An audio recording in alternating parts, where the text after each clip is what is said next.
the cell cycle. Regulate means to control. Here are objectives.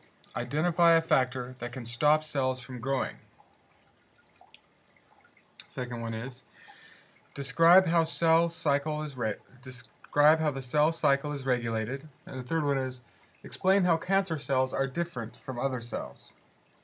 Our lecture exercises are page 252, numbers 1 through 5, or sharpen your skills. Make sure you have your textbook ready, a piece of paper for your notes. Here we go.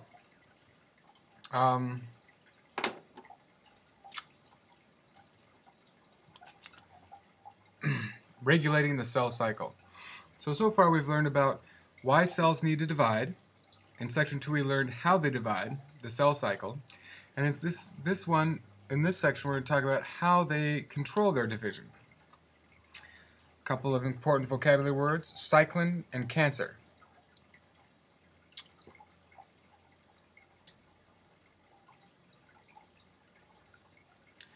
One of the most striking aspects of cell behavior in a multicellular organism is how carefully the cell growth and cell division are controlled. Not all cells move through the cell cycle at the same rate. In the human body, most muscle cells and nerve cells do not divide at all once they have developed. In contrast, the cells of the skin and digestive tract and cells of the bone marrow that make up blood cells grow and divide rapidly throughout life. Such cells may pass through a complete cycle every few hours. This process provides new cells to replace those that wear out or break down. Controls in cell division. Scientists can observe the effect on controlled cell growth in the laboratory by placing some cells in a petri dish containing nutrient broth. The nutrient broth provides food for the cells.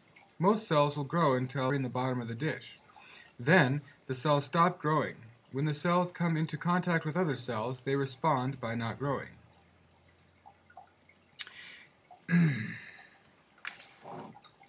If cells are removed from the center of the dish, however, the cells bordering the open space will begin dividing until they have filled the empty space. These experiments show that the controls on cell growth and cell division can be turned on and off. Something similar happens within the body.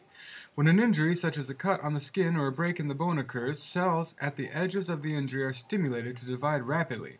This action produces new cells, starting the process of healing. When the healing process nears completion, the rate of cell division slows. And next page, 251.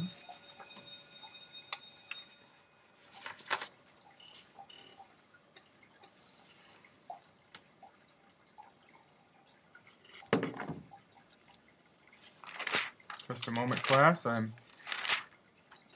slows down. Yeah, okay. I'm not sure why, but for some reason my copy didn't come through clearly. It says, cell division slows down, controls on growth are restored, and everything returns to normal. Okay, well, let's continue on to the next page and the next video.